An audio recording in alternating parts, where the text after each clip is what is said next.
I remember distinctly very well that noong napag-usapan yung 200 billion ang bibigay ng Congress, sinabi ko sa Tagalog, although broken, because I really do not know how to talk well. It's a mixture of Visayan and Tagalog in Davao. Sinabi ko, wag na wag ninyong do not fuck up with this pera because it's really a blood money now needed to keep the nation alive. So wala akong I would listen to Secretary Duque. But I gave him the instruction and I admit it in public now, sabi ko sa kanya, do everything you can. Sabi niya, there's so many proposals. So I do not care. If it's not cheap, if it is expensive, just go ahead and do something about it. Kasi ipit na tayo dito. And those were the early days. I remember yung ipit ako, I was boxed in a corner. Sabi ko sa, even the task force, please do something about it. And the task force is a task force. It's composed of many talents there. Kung ang utos nanggaling sa akin, correct. Tama yan. Ako ang nag-utos sa akin, sa sarili ko, na sabihin kay Duque na gawain mo. Ngayon, do not tarry because sabi ko, there's no more room in the hospitals. And alam mo, sa totoo lang, a pandemic is a pandemic. It occurs maybe every, I don't know. But noong panahon ng, well, that was the Spanish flu just before the First World War. Yung talagang maraming milyon ang namatay. But with the advances of science, it's because we were able to come up with the vaccine. Lahat, the germs are still here, but they can no longer inflict damage on the next generation kasi nabakunahan na lahat. But to say na nawala, you do not kill bacteria and viruses. They linger on for as long as mankind is in this planet. Hindi talaga nawawala yan. Sabihin mo yung diphtheria, well, hindi yan. A vaccine cannot kill. It's the body that provides the defense against those microbes. Ito ngayon, wala pang bakuna. So gusto ko lang malaman ng sambayan ng Pilipino na I take full responsibility ng utos ko na magdalian mo. Wala akong pakialam kung saan ka magkuha, magnakaw ka. And I remember saying it, I do not care whether you go and steal, borrow, or kill a person to get what needs to be done. We would want to start with some explanation to be given by Yusek Lau on the purchase of PPEs and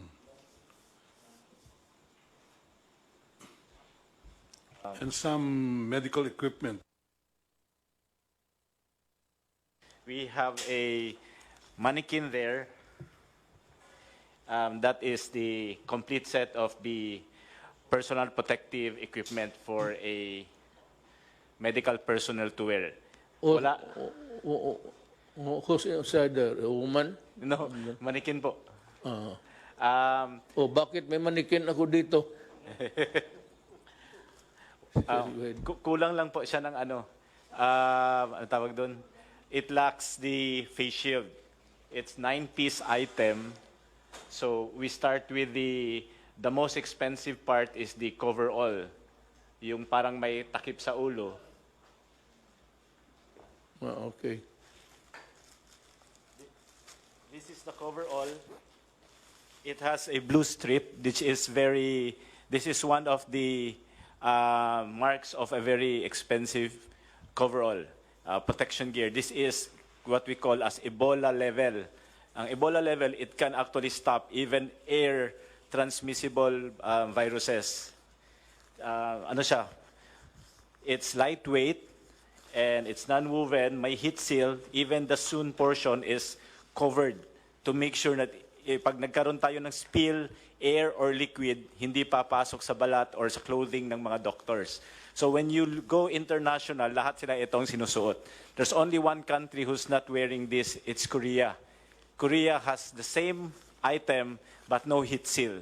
That's why even yung Korea companies that's trying to provide supply sa Philippines, we cannot accept their item because it's not heat sealed. Now, the difference between heat sealed and not, it's almost 200 to 300 pesos.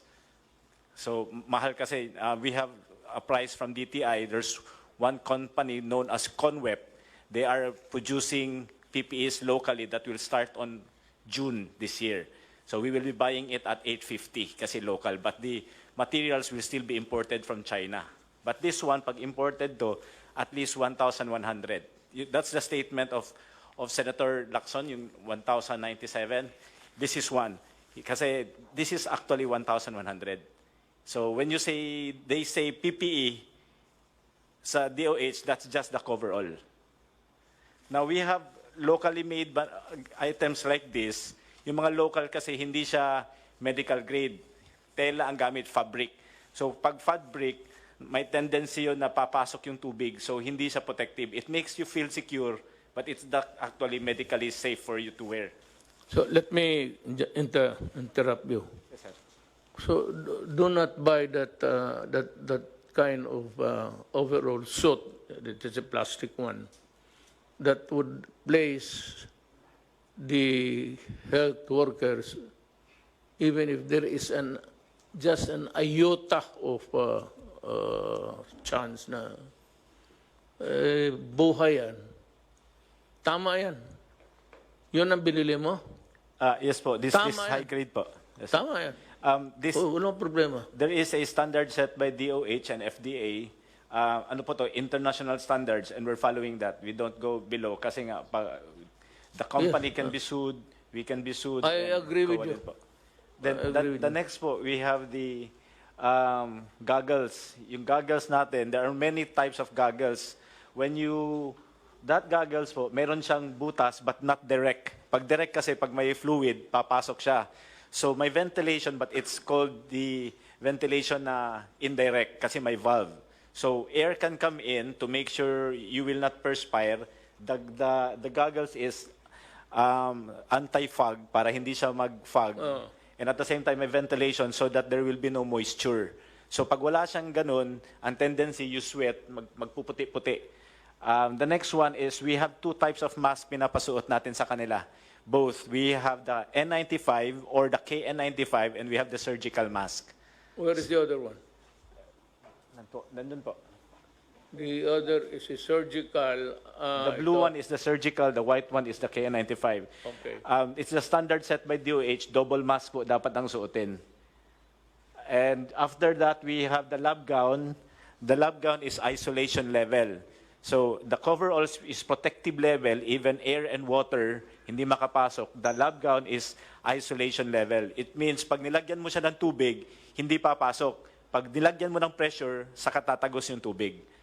So there are a lot of cheaper lab gowns, but they cannot pass kasi po pag nilagyan mo ng tubig, tatagos lang. So it makes you feel safe, but medically, if you're not aware, you are risking your life if you do that. Okay, let me again, pardon. Sinong nagbigay ng specification? DOH and FDA po. Okay. So it's more expensive. Yes po, because it has to meet the standards. Ito po lahat naka-standardized. Even the gloves, sir, is It's powder-free, textured, and either latex or nitrile. Hindi pwede yung PVC or other types kasi masyadong manipis and hindi medical grade. And ang advantage po lahat ng sinusuot ng mga doctors natin, kahit yung head cover and shoe cover, it does not promote growth of viruses and bacteria, which is very important. Kaya hindi po pwede yung reusable. May binibenta mga reusable sa market. They offer it to us, we send it to DOH. Ang risk kasi pag reusable, pag hindi siya maayos, pwede ka mag-contaminate. That's the explanation to us given by DOH. So it's high risk. Again, I interrupt you. Do not ever do that. Yes, sir. You just throw it away. Yes, sir. If you place a person in jeopardy, he is working, lalo na yung mga doktor, they're fighting for life.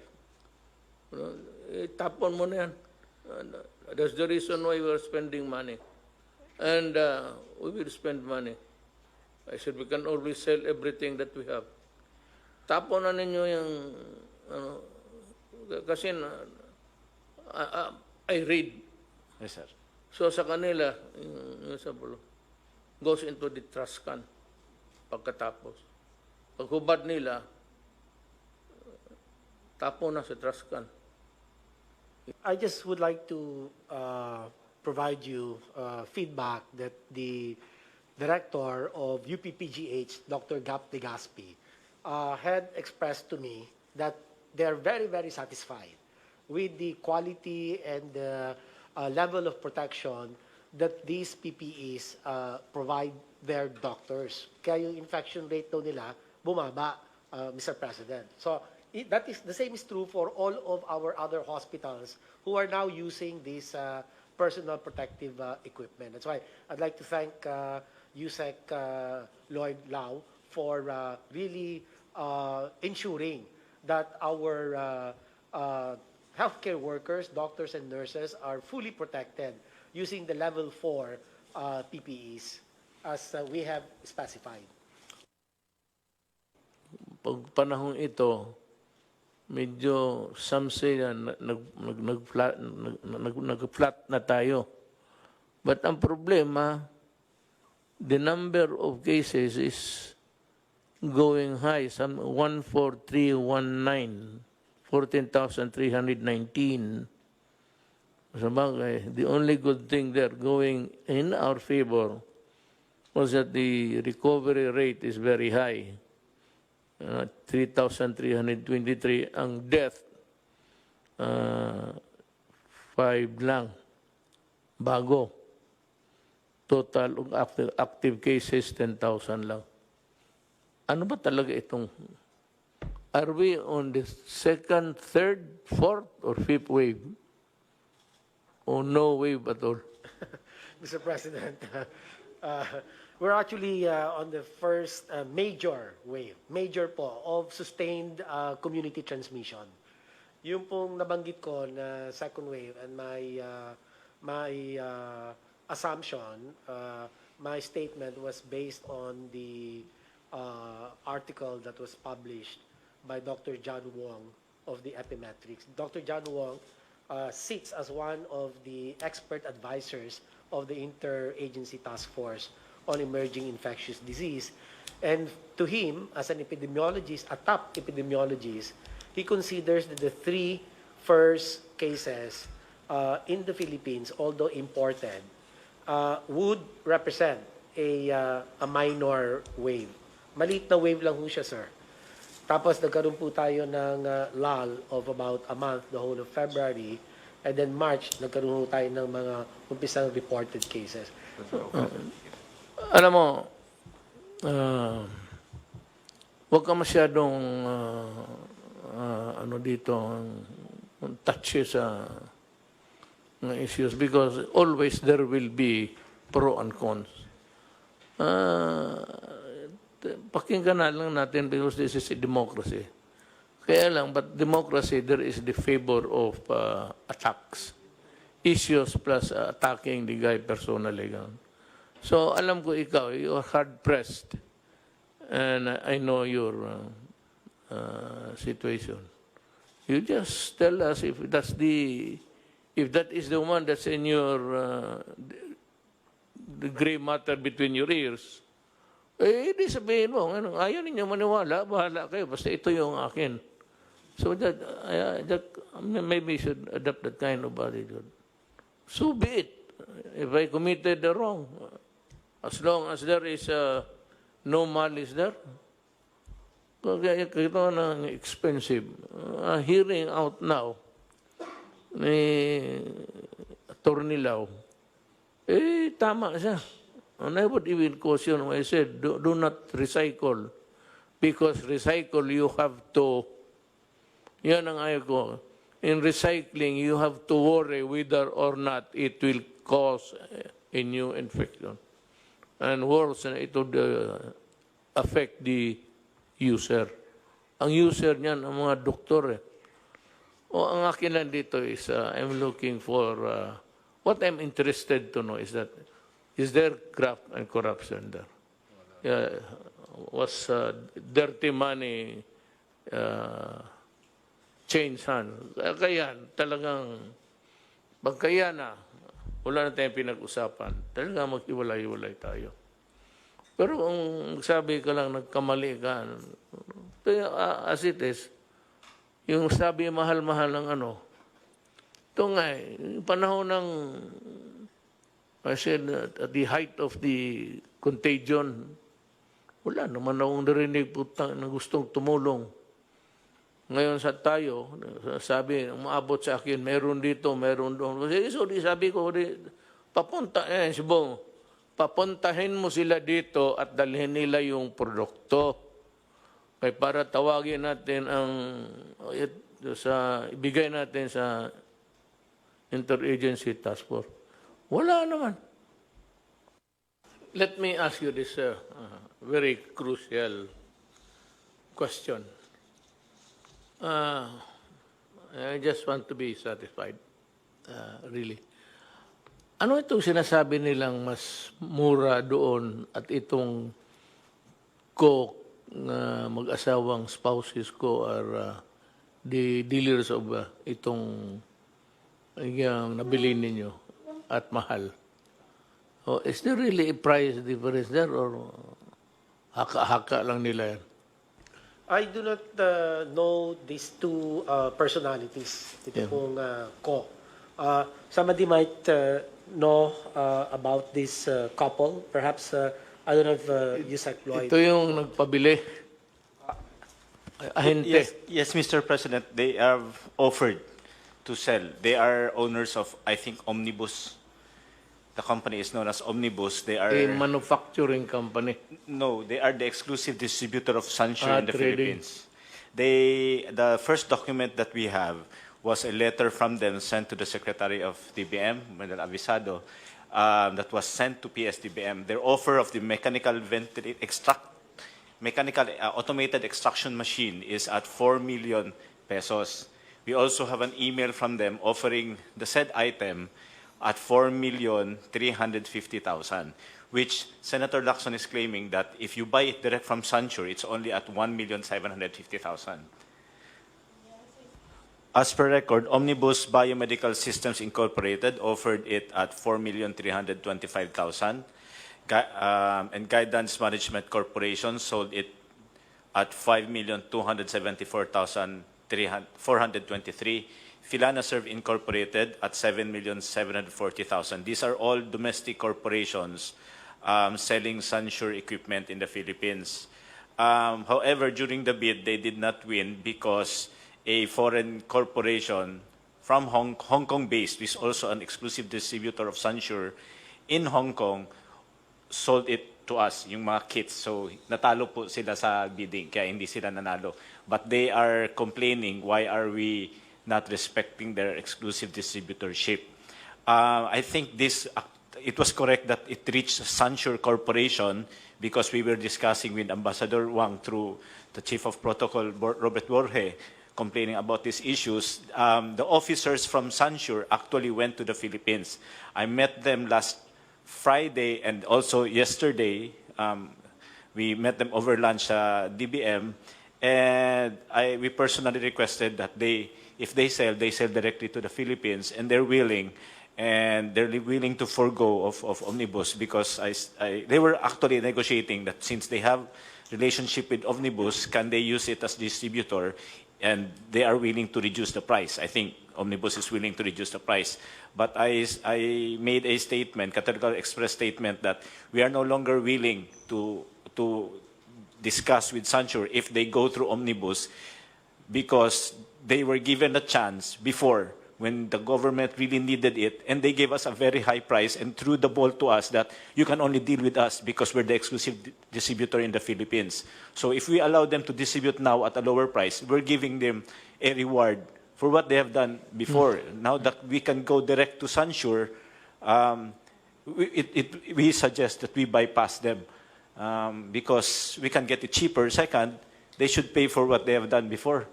Kasi nagipit tayo, hindi tayo makalipad. Kasi meron tayong mga restrictions and all. They're the only ones who are connected to Sansure, and they're selling it at least not less than double the price. And you cannot get it unless you pass through them. I think the same problem with the private sector. Okay. Anybody else? Anybody would like to? Yes, Secretary Roque. Yes, sir. Ang punto ko lang po, meron tayong existing law against profiteering, defined as taking advantage of a national emergency, and there's also a provision in the Bayanihan Act. And I think from what we heard from at least Project ARC, no, this is very serious kasi nga, the only source that we can get these PCR machineries and kit is from Sansure now, and there was really almost an attempt to blackmail us into buying something very expensive. No? And that's why I thought baka meron talagang basis para imbestigahan po itong kokopol ng NBI, no, for profiteering and hoarding under the special law on anti-profiteering and under the Bayanihan Act. Thank you po.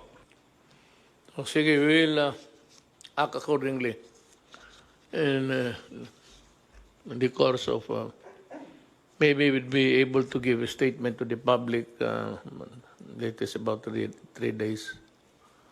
Nakatambak yung papel ko sa opisina, so that everything will be presented to the public in black and white with the corresponding explanations. And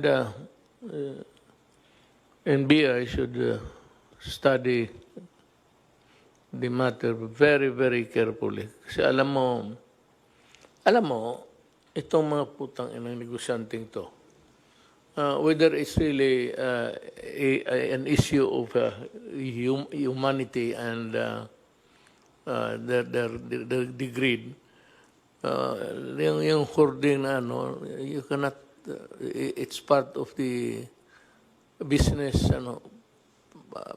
practices which you may call not even obnoxious. It's repulsive to the human mind when you start to think about it. But let's look at it on what it is legally. Sans the maybe yung mga suspicion, whether it is like that. After all, it's not easy to charge a person. I still believe in the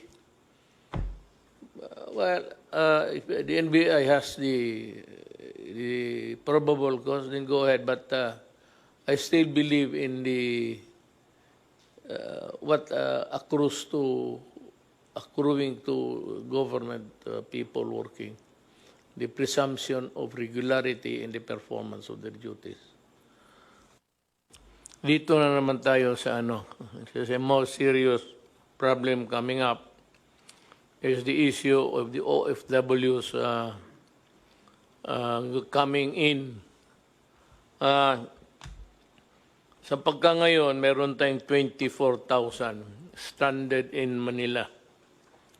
And they are stranded in the sense that they are not allowed or they cannot go home because the local governments are not accepting them. So, merong mga pronouncement na ang policy na they will not accept returning OFWs.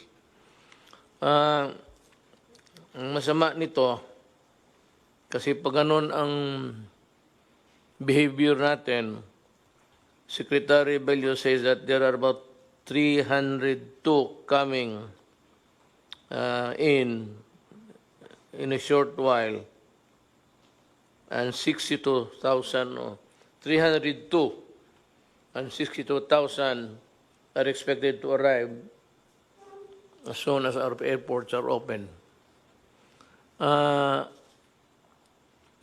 In the, not really confusion, but in the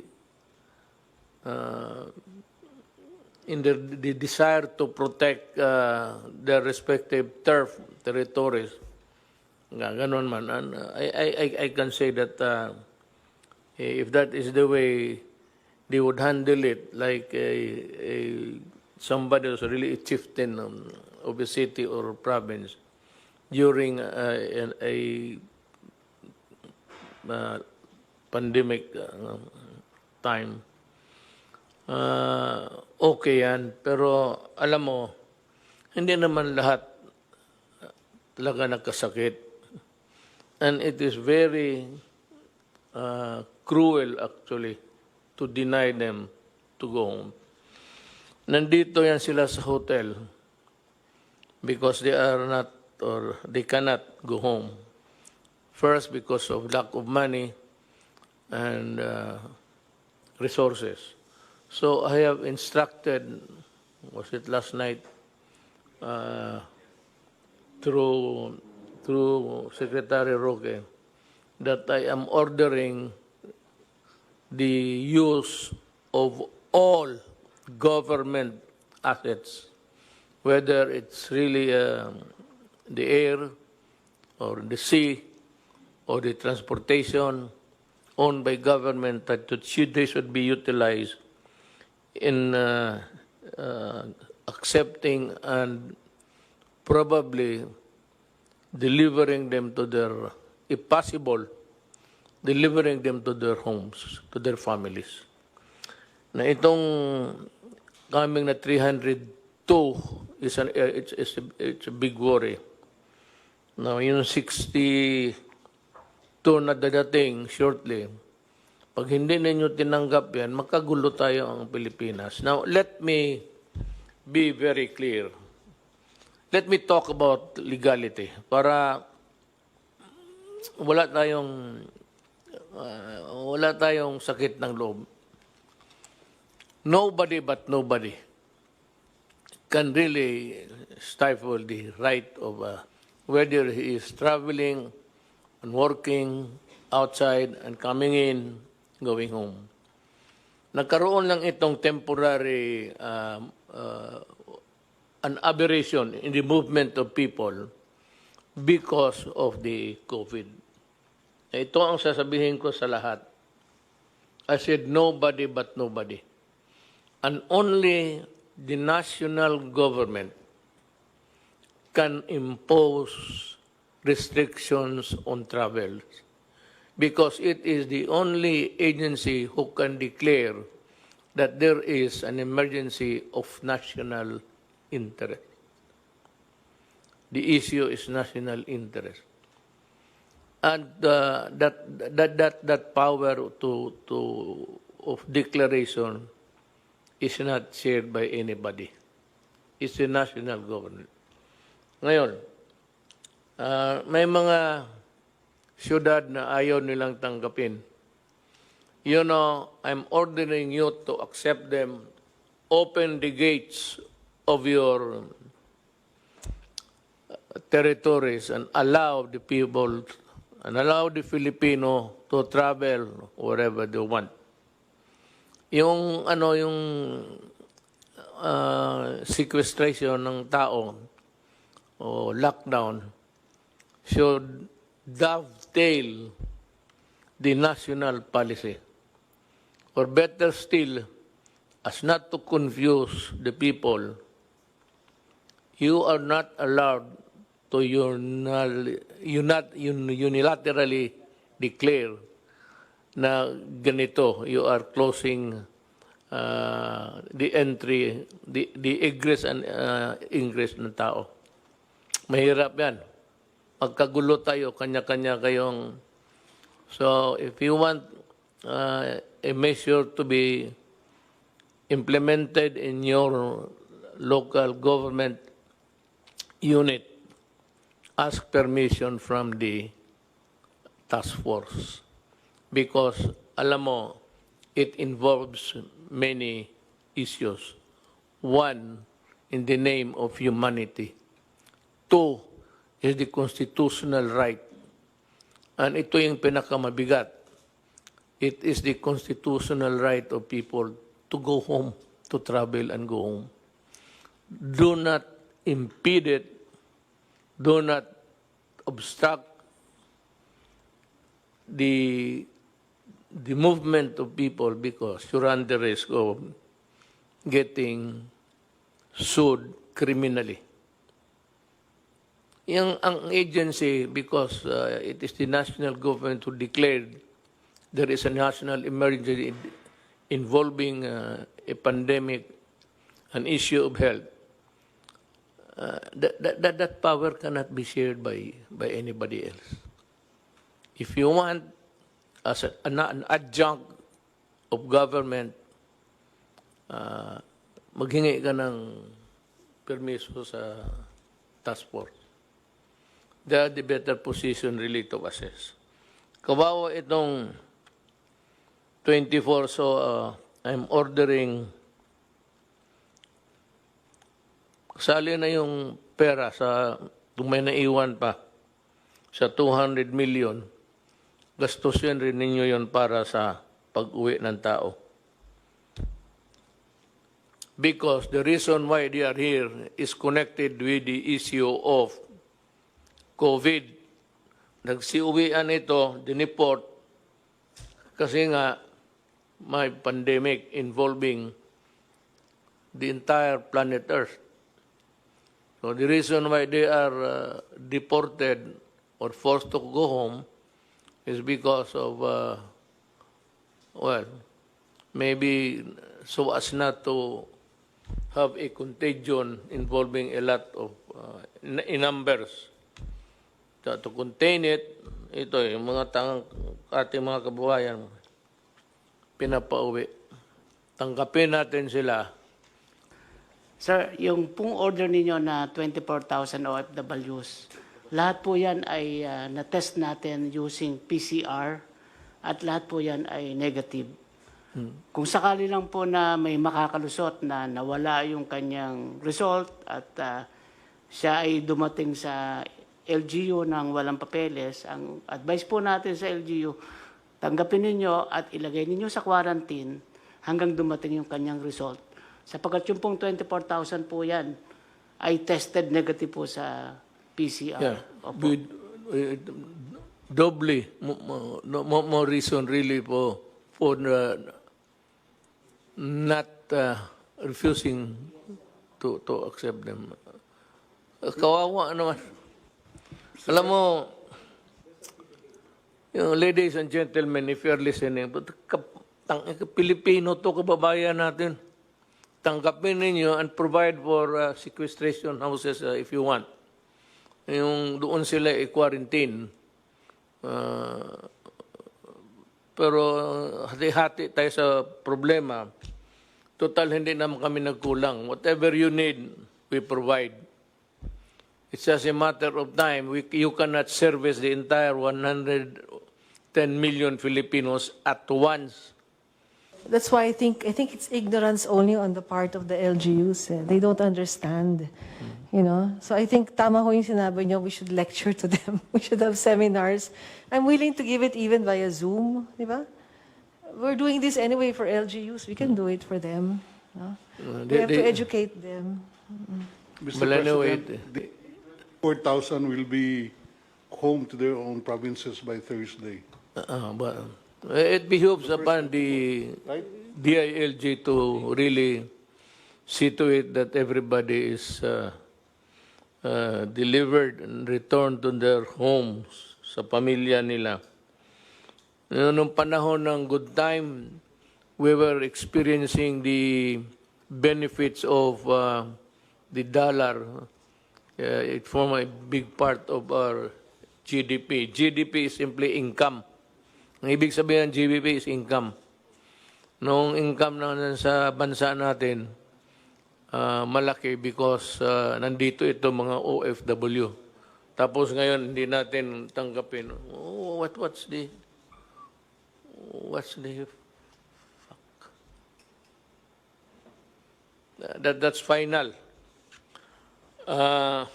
Mga mahal kong kababayan, ang gobyerno may proseso na pag-modified quarantine, may mga lugar, pati may mga tao na exempted na sila, so they can work. Gaya ng construction, malayo naman sila, hindi man dikit-dikit yan.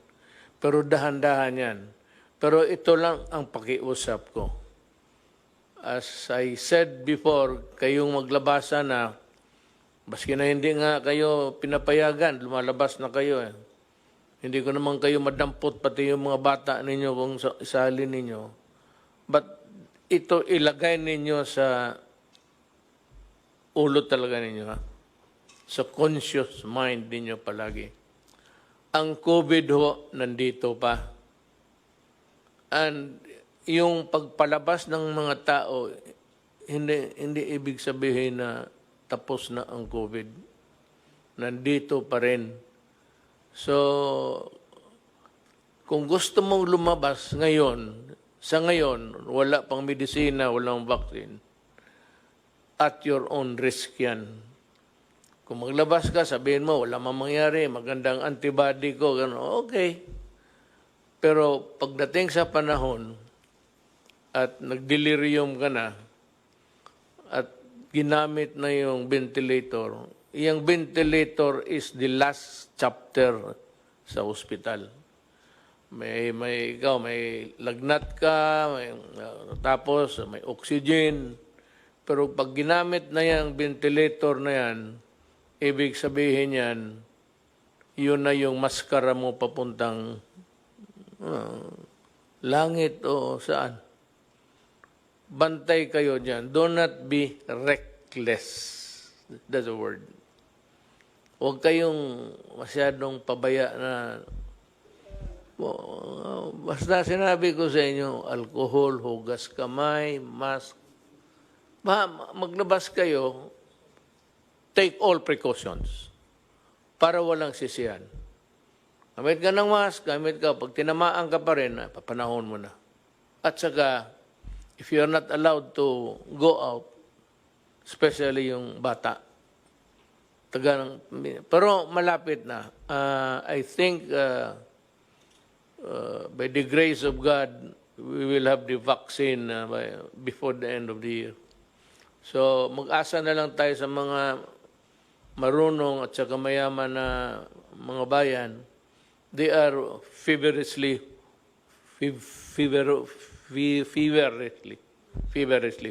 working on it. Pag nandyan na yan, ako na ang magsabi labas na. Pag hindi ka lumabas, hilain kita sa labas, dito ka. Sige, pasyal na kayo.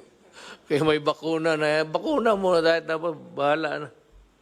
But without the vaccine, it's really danger.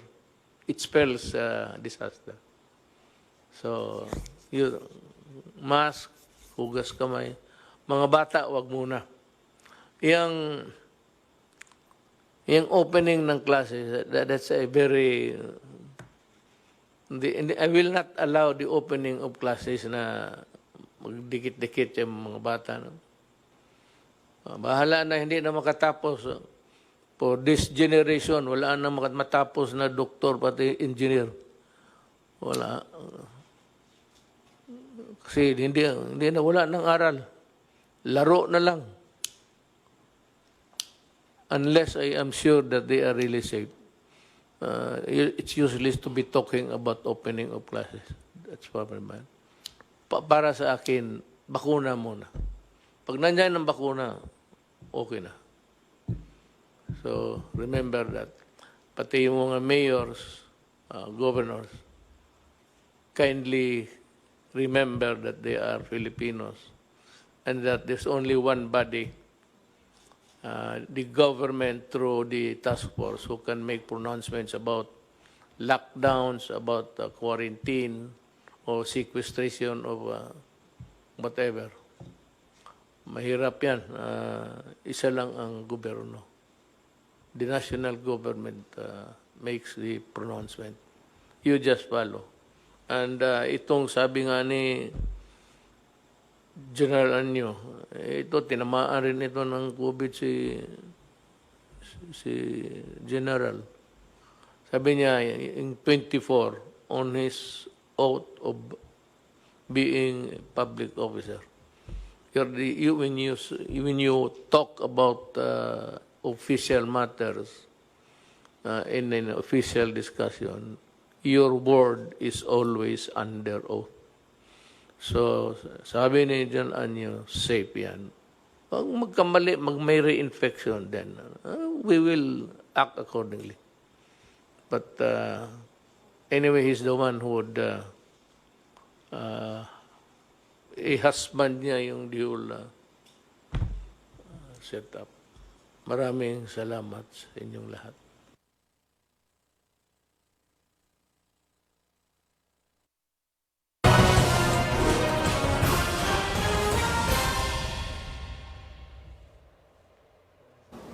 Showtime, game na!